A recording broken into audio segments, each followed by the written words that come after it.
तो hello everyone, greetings of the day. मैं रवि तिवारी। आज के सेशन में हम लोग एग्जाम रेल के कॉन्सेप्ट में रिएक्टिव पावर के बारे में डिस्कस करेंगे। रिएक्टिव पावर, अगर पूरा का पूरा रिएक्टिव पावर हम लोग डिस्कस करें तो जो कि एक वास्ट टॉपिक है, बहुत ज़्यादा समय लगेगा। तो जितनी हमारी सब्जेक्ट की नीड है, इलेक्ट्रिकल नेटवर्क्स की या फिर इलेक्ट्रिकल मशीन की या फिर पावर सिस्टम की, तो उतना ही अंडरस्टैंडिंग हम लोग क्रिएट करते हैं इस पे रिएक्टिव पावर के बारे में। अदरवाइज अननेसेसरली ज़्यादा डिस्कस करने से कोई फ़ायदा नहीं है। हम लोग गेट एकेडमी के चैनल पे हैं। आरआरबी जे 2024 में 7,900 प्लस पोस्ट हैं।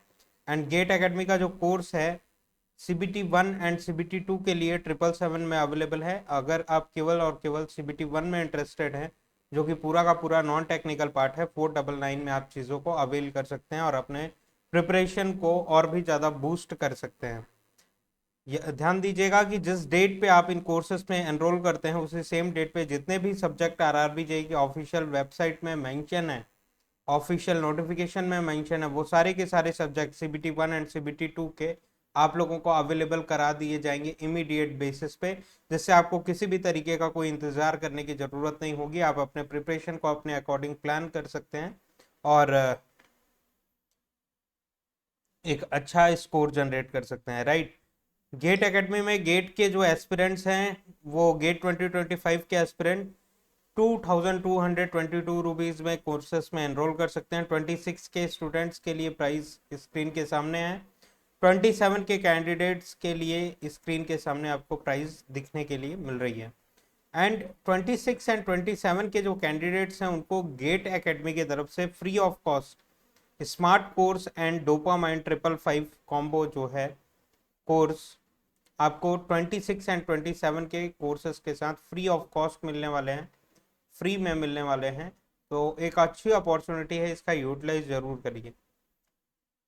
गेट एकेडमी के कुछ और भी कोर्सेज हैं, जैसे कि आरआरबी जेई SSC जेई 777 में अवेलेबल है। कैंपस रिक्रूटमेंट ट्रेनिंग प्रोग्राम 777 में अवेलेबल है। All state AE JE examination 777 में। Smart course and dopamine 555 combo 999 में अवेलेबल है। ESC नॉन टेक्निकल जैसे कि project management, environmental, mathematics, engineering,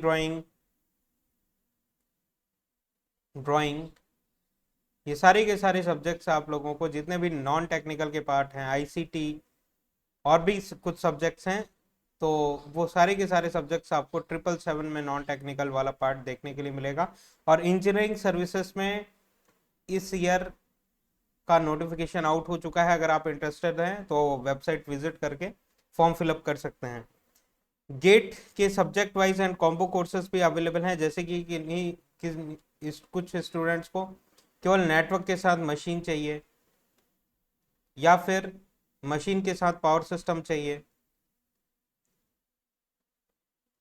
या फिर कंट्रोल सिस्टम के साथ सिग्नल सिस्टम चाहिए, या फिर इंडिविजुअल सब्जेक्ट्स भी चाहिए, वो सारे ऑप्शंस अवेलेबल हैं। उसके लिए आपको गेट एकेडमी की ऑफिशियल वेबसाइट विजिट करनी होगी।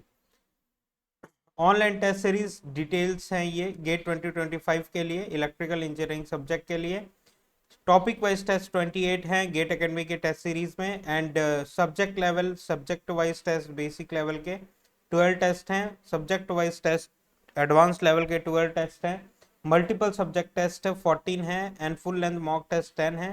टोटल टेस्ट 76 है। अगर इन 76 के टेस्ट के साथ आप अपने प्रिपरेशन को करते हैं, जो कि वेल डिजाइंड इसमें क्वेश्चंस हैं, वेल डिजाइंड क्वेश्चंस एज पर the GATE standard, right, GATE standard के हिसाब से। और जो कि ऑफिशियल गेट पेपर में जैसे क्वेश्चंस आपको देखने के लिए मिलते हैं, यूनिक क्वेश्चन, वो सारे के सारे यूनिक क्वेश्चंस के साथ ये 76 टेस्ट डिजाइंड है। और ऑल इंडिया लेवल पे आप अपने प्रिपरेशन को जज करने का मौका मिलेगा। ऑल इंडिया लेवल पे अपने प्रिपरेशन को जज करने का मौका मिलेगा आपको, क्योंकि जितने भी स्टूडेंट्स हैं गेट एकेडमी के टेस्ट सीरीज में, सारे के सारे स्टूडेंट्स इंटरेस्टेड होते हैं। सारे कैंडिडेट्स गेट एकेडमी के टेस्ट सीरीज में फाइट करते हैं ऑल इंडिया लेवल पे।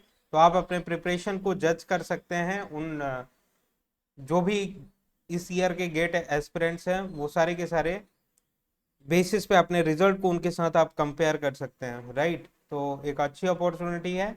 और ध्यान रखिएगा कि टेस्ट सीरीज का एनालिसिस भी जरूरी है, केवल टेस्ट सीरीज देने से काम नहीं होता है। आप जब टेस्ट देते हैं तो उसकी एनालिसिस भी पर्टिकुलर सब्जेक्ट वाइज या फिर मल्टीपल सब्जेक्ट टेस्ट या फिर मॉक टेस्ट, उनका पूरा का पूरा एनालिसिस करिए, तो जिससे आपको आइडिया मिलेगा कि कहाँ पे कौन से क्वेश्चन रॉन्ग हुए हैं, किस टॉपिक में आप वीक पढ़ रहे हैं। उस टॉपिक को नोट्स में जाके फिर से रिवाइज करिए, फिर से टेस्ट परफॉर्म करिए, जिससे आप अपने प्रिपरेशन को एनहांस कर सकते हैं और चीज़ों को रेक्टिफाई कर सकते हैं, जिससे ऑफिशियल गेट पेपर में आपसे मिस्टेक ना हो। जनरल एप्टीट्यूड ई बुक, तो क्यूआर कोड आपके स्क्रीन के सामने है। अगर आप इस क्यूआर कोड को स्कैन करते हैं तो आप एप्टीट्यूड के ई बुक तक पहुंच जाएंगे, जिसके प्राइस 222 है plus GST, available on Google e books. और इसमें numerical ability, logical reasoning, verbal ability, special aptitude, total number of pages 521 है। और इसमें 15 ईयर के प्रीवियस ईयर के gate questions with detail solution available है, मतलब कि one and only one complete solution आपको गेट एकेडमी प्रोवाइड कर रहा है एप्टीट्यूड को प्रिपेयर करने के लिए। इस बुक के अलावा आपको और भी कुछ पढ़ने की जरूरत नहीं है, राइट, एप्टीट्यूड के लिए। तो चलिए आज के सेशन में हम लोग मूव करते हैं, रिएक्टिव पावर के बारे में डिस्कस करते हैं।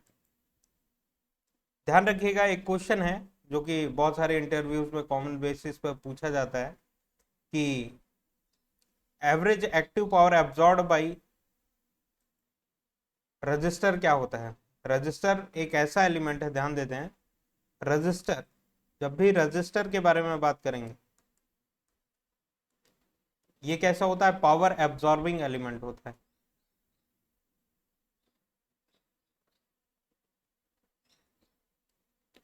पावर एब्जॉर्बिंग एलिमेंट है।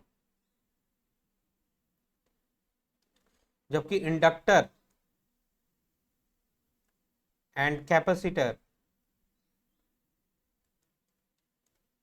ये पावर स्टोरेज एलिमेंट है, ना कि पावर एब्जॉर्बिंग, स्टोरेज एलिमेंट है,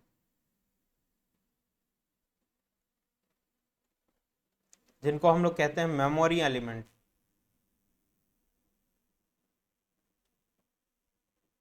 इनमें मेमोरी होती है कि पावर को स्टोर करके रखना है, एंड रजिस्टर में ये मेमोरी लेस एलिमेंट है।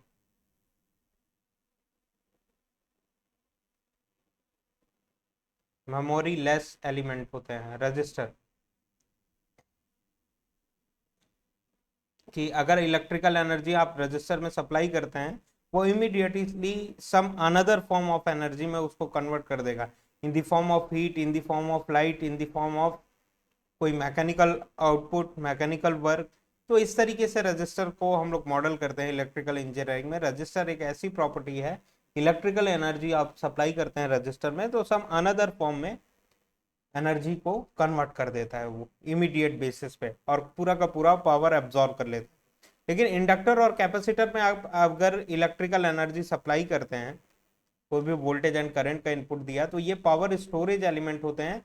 ये पावर को स्टोर करना चालू करेंगे। इंडक्टर किस फॉर्म में स्टोर करता है, हाफ एल आई स्क्वायर, और capacitor half C V square. तो देखिए करंट से क्या फॉर्म होता है, करंट से फ्लक्स फॉर्म होता है, वोल्टेजेस से इलेक्ट्रिक फील्ड फॉर्म होती है, राइट। तो करंट से क्या फॉर्म हो रहा है, magnetic field. Magnetic field form करने के लिए वोल्टेज रेस्पॉन्सिबल है कि करंट, करंट रेस्पॉन्सिबल है। इलेक्ट्रिक फील्ड फॉर्म करने के लिए वोल्टेज रेस्पॉन्सिबल है। तो देखिएगा, पावर जब हम लोग एनर्जी सप्लाई करते हैं इंडक्टर में, तो वो मैग्नेटिक फील्ड फॉर्म में एनर्जी को स्टोर करके रखता है। कैपेसिटर में अगर हम लोग इलेक्ट्रिकल एनर्जी सप्लाई करते हैं, तो वो इलेक्ट्रिक फील्ड के फॉर्म में एनर्जी को स्टोर करके रखता है, and then deliver back to some another element या फिर सोर्स वो डिलीवर कर सकता है, राइट। इसमें स्टोरिंग कैपेबिलिटी होती है, ये पावर को एब्जॉर्ब नहीं करता है। कि यहाँ पे हम लोगों ने कुछ पावर सप्लाई किया, यहाँ से वोल्टेज और करंट के थ्रू कुछ पावर सप्लाई किया, सपोज करते हैं पी अमाउंट ऑफ पावर, तो ये क्या करेगा, पहले स्टोर कर लेगा कुछ टाइम के लिए, and then deliver back to source कर देगा, डिलीवर बैक टू सोर्स कर देगा। अगर मैंने आपको 10 रुपए दिया, 2 सेकंड के बाद में 10 रुपए वापस ले लिया, आपके पास कितने पैसे बचे, 0। Similarly average active power absorb by inductor और कैपेसिटर ऑलवेज जीरो होता है, कि वो अगर पावर सप्लाई करते हैं आप, कुछ टाइम के लिए स्टोर करेगा and then deliver back to supply दे देगा। तो ये एक नोट पॉइंट है, average active power absorbed by inductor और कैपेसिटर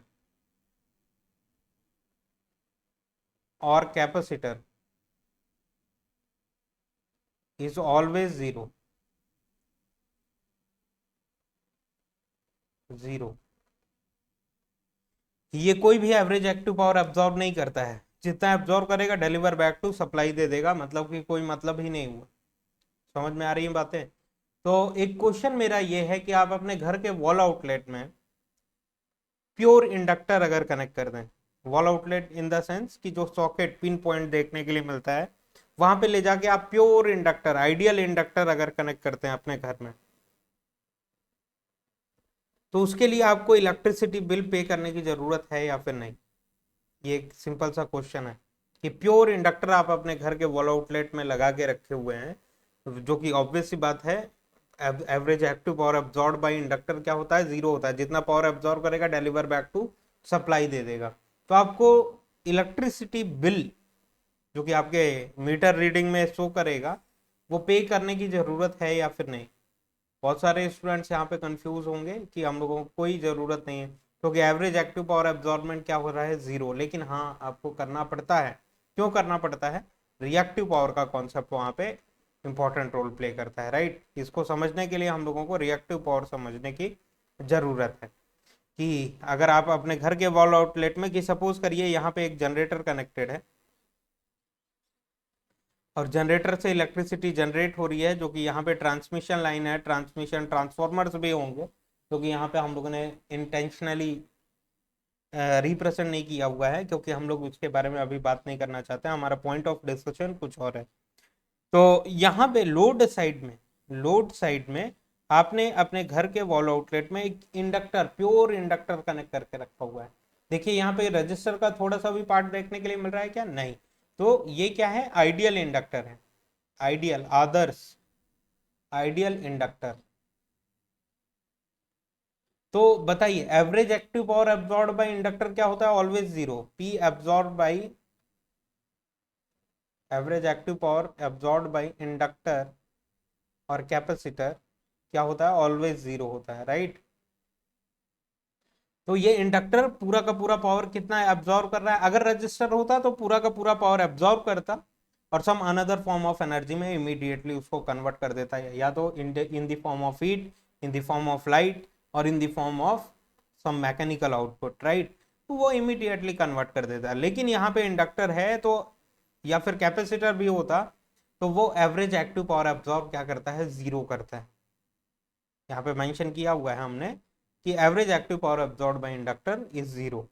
तो इलेक्ट्रिसिटी बिल आपको पे करने की जरूरत है कि नहीं? यहाँ पे जो मीटर आपके घर में लगा हुआ है, मीटर, इसमें जो रीडिंग शो करेगी, वो रीडिंग शो करेगा या फिर नहीं, या फिर आपको करने की जरूरत है कि नहीं इलेक्ट्रिसिटी बिल? तो ध्यान दीजिएगा, जब भी यहाँ पे जनरेटर है, यहाँ पे हम लोगों ने सर्किट को क्लोज किया, लोड कनेक्ट कर दिया, तो यहाँ से यहाँ तक क्लोज सर्क्यूटरी देखने के लिए मिल रही है, मतलब कि ये पूरा का पूरा करंट फ्लो करेगा नहीं। ये सिंगल लाइन डायग्राम है, सिंगल लाइन डायग्राम हम लोगों ने ड्रॉ किया हुआ है। तो यहाँ से यहाँ करंट फ्लो करता हुआ आएगा, जिसके साथ क्या होगा? एवरेज एक्टिव पावर एब्जॉर्ब तो ये जीरो करता है, लेकिन रिएक्टिव पावर का इन्वॉल्वमेंट होता है ना। तो रिएक्टिव पावर के फ्लो होने के लिए वोल्टेज और करंट, करंट फ्लो होता हुआ आएगा ना ट्रांसमिशन लाइन के थ्रू।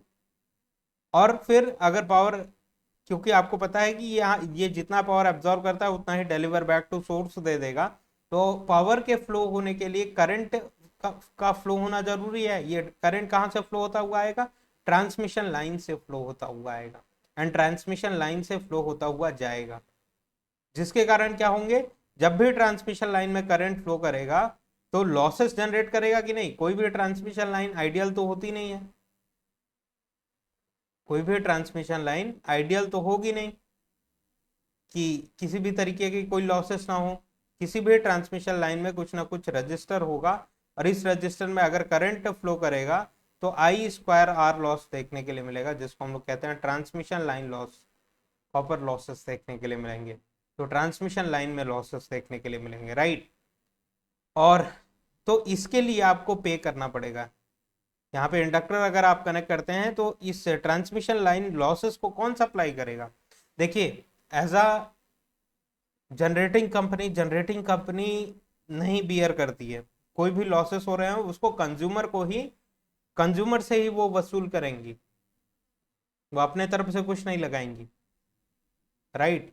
तो आपको इस कॉस्ट को बियर करने के लिए पे करना पड़ेगा, ट्रांसमिशन लाइन लॉसेस को बियर करना पड़ेगा। किसको? कंज्यूमर्स।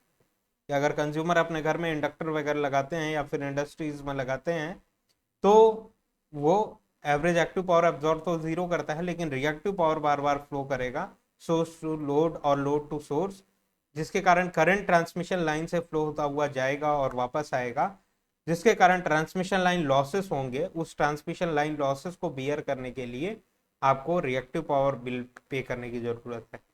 रिएक्टिव पावर बिल, जैसा कि हम लोग अपने घरों में डोमेस्टिक लोड जो होते हैं उनके लिए एक्टिव पावर बिल पे करते हैं, सिमिलरली इंडस्ट्रीज में क्या होता है कि रिएक्टिव पावर बिल भी जनरेट होते हैं, क्योंकि जितने भी इंडक्शन मोटर हैं पूरा का पूरा लैगिंग उनका पावर फैक्टर रहता है। तो lagging power factor in the sense kind of inductor, और उनको अगर आप इंडस्ट्रीज में वर्क करा रहे हैं इंडक्शन मोटर से, तो वो रिएक्टिव पावर सोर्स से डिमांड करते हैं, जिसके लिए आपको ट्रांसमिशन लाइन लॉसेस को बियर करने के लिए रिएक्टिव पावर बिल भी जनरेटिंग कंपनीज को या डिस्ट्रीब्यूशन कंपनीज को पे करना पड़ेगा, डिस्कॉम्स को। एंड इनिशियल कॉस्ट हाई होगा और एक्सप्लॉयटेशन ऑफ द सिस्टम होगा। देखिए यहाँ पे क्या हो रहा है कि एक्टिव पावर, अगर कोई रजिस्टर है तो रजिस्टर को एक्टिव पावर फ्लो कराने के लिए जो पावर फ्लो करता है सोर्स टू लोड, उसके साथ उसके एसोसिएटेड कुछ करंट होता। यहाँ पे इंडक्टर भी कनेक्टेड है, मतलब रिएक्टिव पावर भी यहाँ पे फ्लो कर रहा है। अगर प्योर रजिस्टर होता तो कोई रिएक्टिव पावर फ्लो करता क्या? नहीं फ्लो करता। तो करंट का मैग्नीट्यूड क्या होता? उस समय कम होता। अब अगर इंडक्टर हम लोगों ने कनेक्ट कर दिया तो करंट का मैग्नीट्यूड इसकी वजह से बढ़ जा रहा है, ट्रांसमिशन लाइन लॉसेस बढ़ जा रहे हैं, जो कि एक्सप्लॉइट करेंगे आपके इंस्टॉल्ड सिस्टम को। कि जहां पे area of cross section of conductor, जो ACSR कंडक्टर आपने ट्रांसमिशन लाइन में बिछाया हुआ है, उसका क्रॉस सेक्शन इतना ना लेके आपको ज्यादा लेना पड़ेगा, क्योंकि हैवी करंट फ्लो हो रहा है ट्रांसमिशन लाइन से, राइट। तो एक्सप्लॉइटेशन ऑफ द सिस्टम हो रहा है, सिस्टम क्या कर रहा है? एक्सप्लॉइट हो रहा है। और अगर आप मोटे कंडक्टर्स, मोटे एरिया ऑफ क्रॉस सेक्शन के कंडक्टर्स बिछाते हैं तो इनिशियल कॉस्ट ऑफ इंस्टॉलमेंट भी क्या होगा? हाई होगा, जिसके लिए आपको पेमेंट करने की जरूरत है। जनरेटिंग कंपनी अपने जेब से कुछ लगाने वाली नहीं है, जो भी लगाना है कंज्यूमर्स ही लगाएंगे, राइट। तो ध्यान देते हैं कि एक और एग्जांपल हम लोगों ने यहाँ पे लिया हुआ है, ये सारी चीजें इरेज कर देते हैं हम लोग।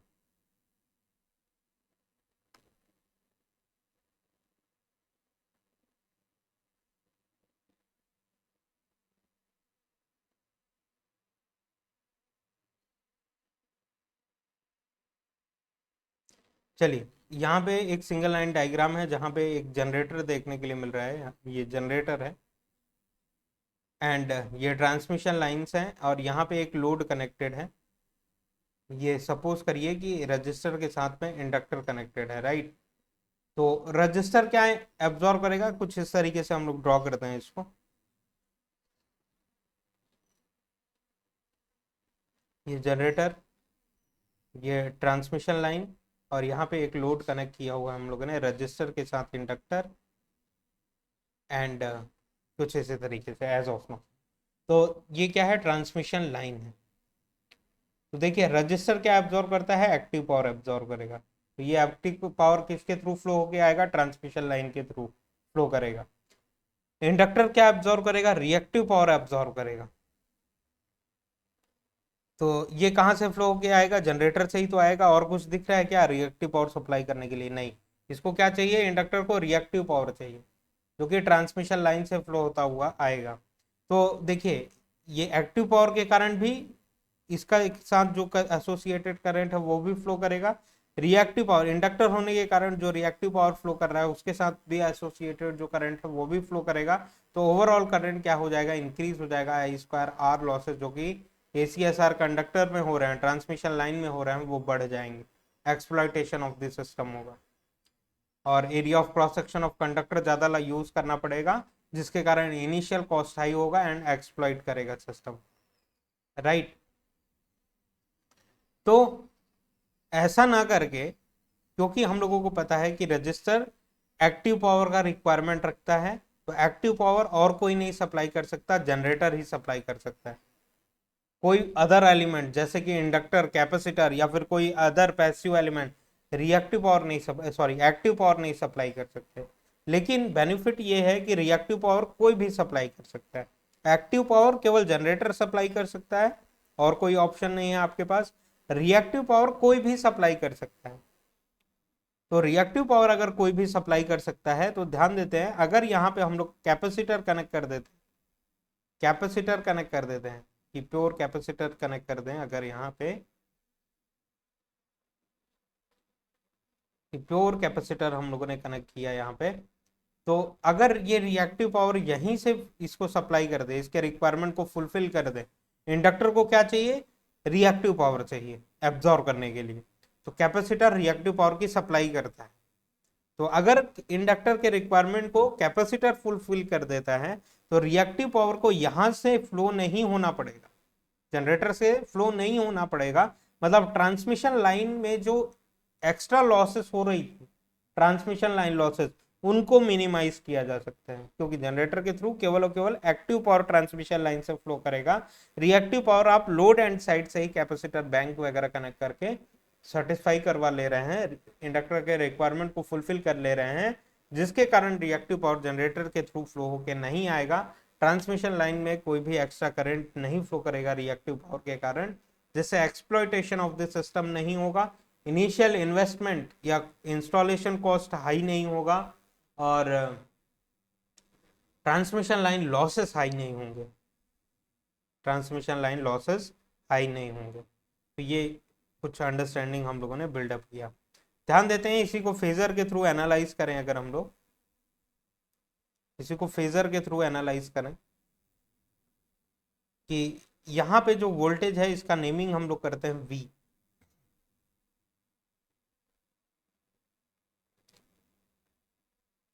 We, right. और यहाँ पे जो करंट फ्लो कर रहा है इसकी नेमिंग करते हैं आई सी, सॉरी आई एल, इंडक्टर का करंट। और यहाँ पे जो करंट फ्लो कर रहा है इसकी नेमिंग करते हैं आई सी। अब फेजर डायग्राम ड्रॉ करते हैं। ध्यान दीजिएगा, वोल्टेज हम लोगों ने लोड एंड साइड का यहाँ पे ड्रॉ कर लिया, दिस इज वोल्टेज, राइट। तो ये आई एल किसका कॉम्बिनेशन होगा, आई एल किसका कॉम्बिनेशन होगा, देखिएगा ये आई एल कहाँ पे होगा, वोल्टेज से लैग करेगा या लीड करेगा। रजिस्टर के साथ इंडक्टर है, मतलब कि ये करंट लैग करेगा। 90 डिग्री लैग करेगा क्या, नहीं, सम एंगल से लैग करेगा, 90 डिग्री लैग नहीं करेगा। क्यों नहीं लैग करेगा, क्योंकि रजिस्टर भी है यहाँ पे, प्योर इंडक्टर नहीं है।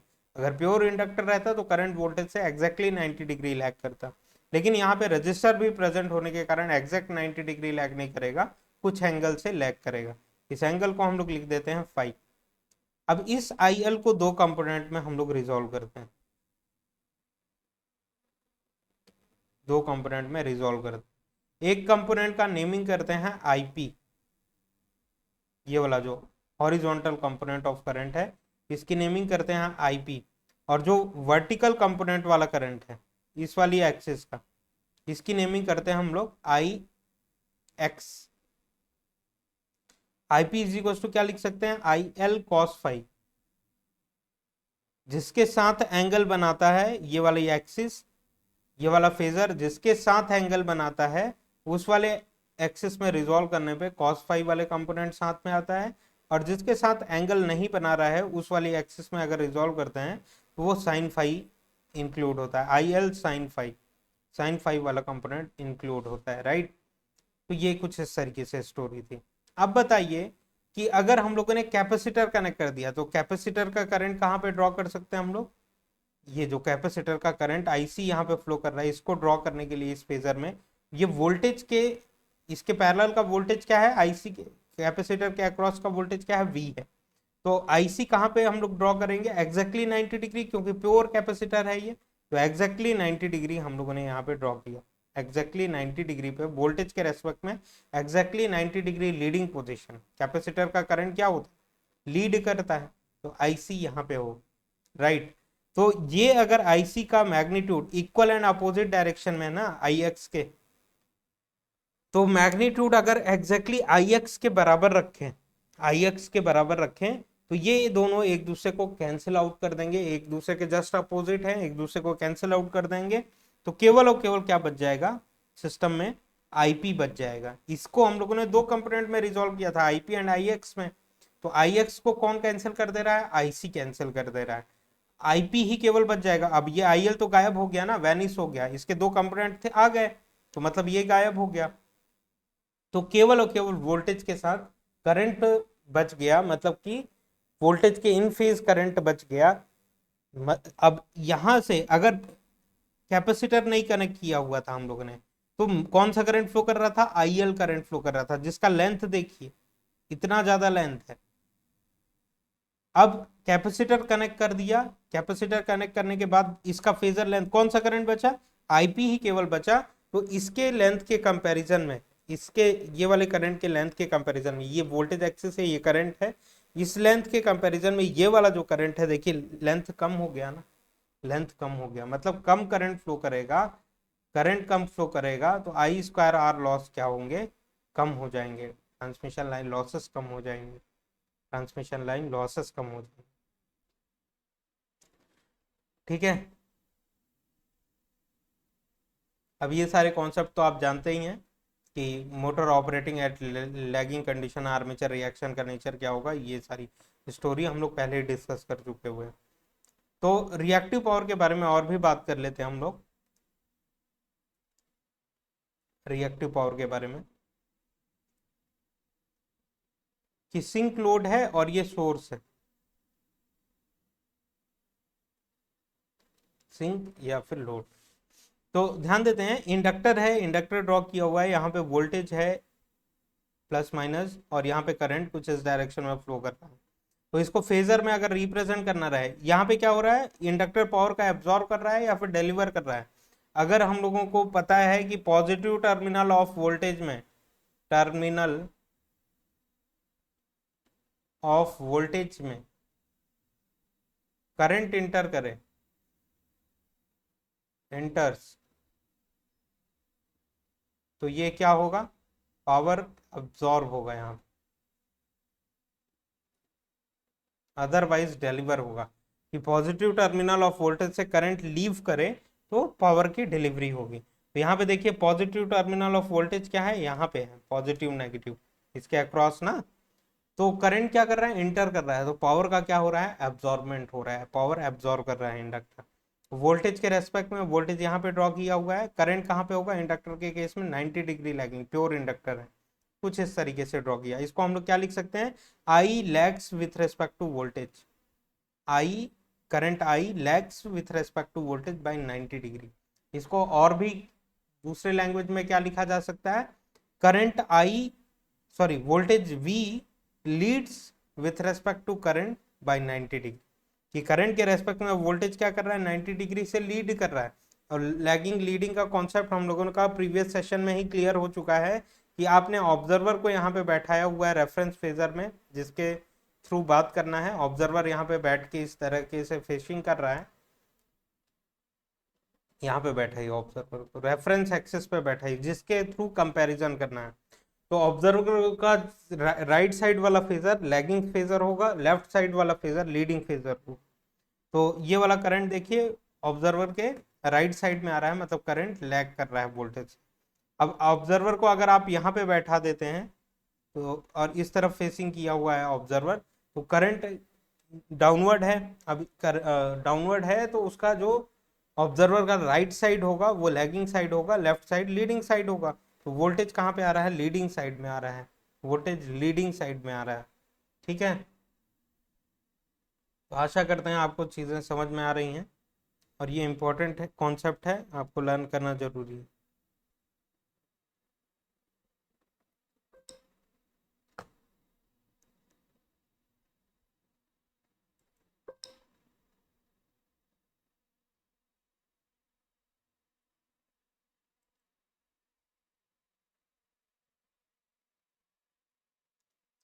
ठीक है, current I lags with respect to voltage, तो जिसको हम लोग क्या लिख सकते हैं, एल एब्जॉर्ब्स लैगिंग वॉट्स, इसको हम लोग क्या लिख सकते हैं रिएक्टिव पावर के टर्म्स में, inductor absorbs lagging watts, current का जैसा नेचर होगा लैग कर रहा है तो एब्जॉर्ब्स लैगिंग वॉट, और यहाँ पे क्या हो रहा है, पावर का एब्जॉर्प्शन हो रहा है। इसी को जस्ट अपोजिट अगर हम लोग ड्रॉ करते हैं कि देखिएगा वोल्टेज का, करंट इंडक्टर में कभी भी चेंज होता है, सडन चेंज ऑफ करंट को अपोज करता है inductor, sudden change of current को inductor opposes, inductor opposes sudden change of current,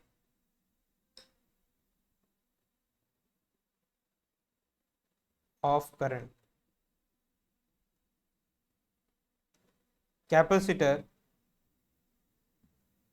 opposes sudden change of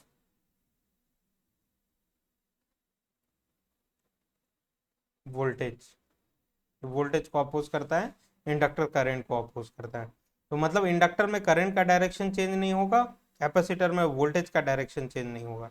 power की डिलीवरी करने के लिए वोल्टेज को डायरेक्शन रिवर्स हो जाएगा इंडक्टर में, लेकिन करंट का डायरेक्शन चेंज नहीं होगा, करंट उसी सेम डायरेक्शन में, वोल्टेज प्लस माइनस था तो नेगेटिव प्लस माइनस यहाँ पे आ गया, राइट। तो अगर इसको फेजर में ड्रॉ करना है तो ये फेजर में वोल्टेज बस पलट जाएगा, अपोजिट हो जाएगा, करंट का पोजीशन देखिए यहाँ पे था, यहाँ पे भी यहीं पे है, वोल्टेज का पोजीशन देखिए यहाँ पे था राइट साइड में, अब लेफ्ट साइड में शिफ्ट कर दिया, जस्ट 180 डिग्री शिफ्टिंग प्रोवाइड कर दिया।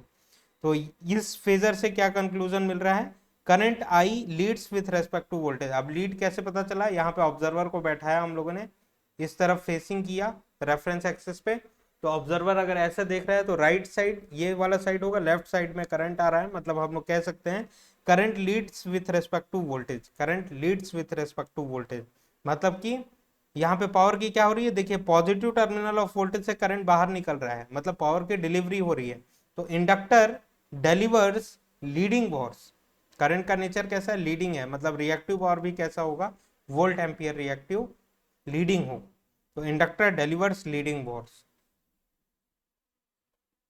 नेक्स्ट,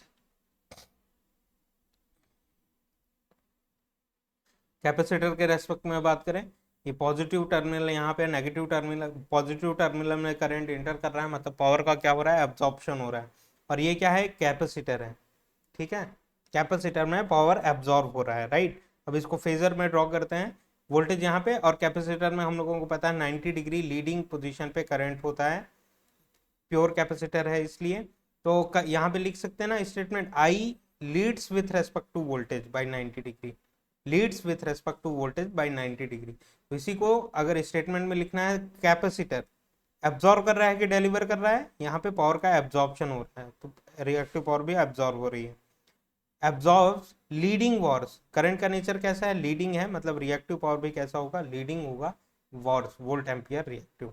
यहाँ पे जस्ट अपोजिट हम लोगों ने ड्रॉ किया कि capacitor sudden change in voltage को अपोज करता है, तो मतलब एनर्जी सॉरी पावर जब एब्जॉर्ब हुआ था तो करंट का डायरेक्शन जो था, करंट का डायरेक्शन डिलीवर करते समय रिवर्स हो जाएगा, वोल्टेज का डायरेक्शन सेम रहेगा, क्योंकि capacitor sudden change in voltage को अपोज करता है, तो देखिए वोल्टेज सेम है, करंट चेंज हो गया, पहले ऐसा था अब ऐसा हो गया, राइट। तो ये ऑब्जर्व करने वाली बातें हैं।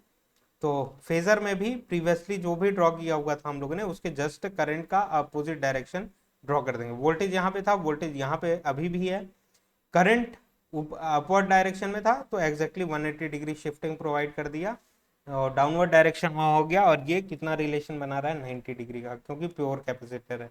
तो इसके लिए स्टेटमेंट क्या लिखा जा सकता है, I lags with respect to V, I lags with respect to V, तो यहाँ पे हम लोग क्या कह सकते हैं, capacitor positive terminal of voltage से करंट क्या कर रहा है, लीव कर रहा है, मतलब पावर की क्या हो रही है, डिलीवरी हो रही है, तो कैपेसिटर डिलीवर्स, करंट का नेचर कैसा है, लैगिंग, तो रिएक्टिव पावर क्या होगा, लैगिंग वॉर्स, लैगिंग वॉर्स। तो लैगिंग वॉर्स लीडिंग वॉर्स की अंडरस्टैंडिंग आपको मिली होगी, क्योंकि मोस्ट ऑफ द लोड्स जो होते हैं वो इंडक्शन मोटर्स ही होते हैं इलेक्ट्रिकल इंजीनियरिंग में, जो कि लैगिंग बिहेव करते हैं। Most of the load 75 to 80% of the loads क्या होते हैं, पूरे टोटल लोड्स में लैगिंग होते हैं, लैगिंग नेचर होता है। तो एक रेफरेंस सेट करते हैं कि रिएक्टिव पावर क्यू से रिप्रेजेंट करेंगे हम लोग, और रिएक्टिव पावर की जब भी बात करेंगे तो उसका नाम होता है lagging Wars, lagging Wars, not leading Wars. तो जनरल स्टेटमेंट हम लोग लिखते हैं, इंडक्टर एब्जॉर्ब्स लैगिंग वॉर्स। देखिए इंडक्टर क्या कर रहा है, लैगिंग वॉर्स एब्जॉर्ब कर रहा है ना, delivers leading wars, delivers leading wars, and capacitor delivers reactive power, capacitor क्या कर रहा है, डिलीवर करता है reactive power, lagging Wars. Inductor को क्या चाहिए, देखिए ये एब्जॉर्ब क्या कर रहा है, लैगिंग वॉर्स, कैपेसिटर डिलीवर क्या करता है, लैगिंग वॉर्स। तो जो इसका रिक्वायरमेंट है कौन फुलफिल करेगा, ये फुलफिल करेगा। अब कैपेसिटर क्या एब्जॉर्ब करता है, leading Wars, leading Wars absorb करता है, इसका रिक्वायरमेंट कौन फुलफिल करेगा, ये फुलफिल करेगा। तो जहां पे कैपेसिटर कनेक्टेड है और वो एब्जॉर्ब करना चाह रहा है लीडिंग वॉर्स, वहां पे ले जाके आप एक इंडक्टर कनेक्ट कर दीजिए जो कि डिलीवर कर देगा लीडिंग वॉर्स, बात खत्म होती है। तो inductor absorbs lagging VARs, reactive power जिसको हम लोग कहते हैं, capacitor delivers lagging VARs are reference for us. तो इसी का यूज करके फर्दर कॉन्सेप्ट जो भी हैं रिएक्टिव पावर के बेसिस पे आप फर्दर डील कर सकते हैं, राइट। तो ये था रिएक्टिव पावर का ओवरऑल कॉन्सेप्ट, ये समझना हम लोगों को इम्पोर्टेंट था ताकि सब्जेक्ट में अंडरस्टैंडिंग क्रिएट कर सकें, और एज अ इलेक्ट्रिकल इंजीनियर ये सारे कॉन्सेप्ट आपको पता होना चाहिए। तो आज सेशन यहीं एंड करते हैं, नेक्स्ट सेशन में अगेन किसी टॉपिक पे होंगे हम लोग। अब तक के लिए धन्यवाद, अच्छे से प्रिपेयर करिए, हेल्दी रहिए।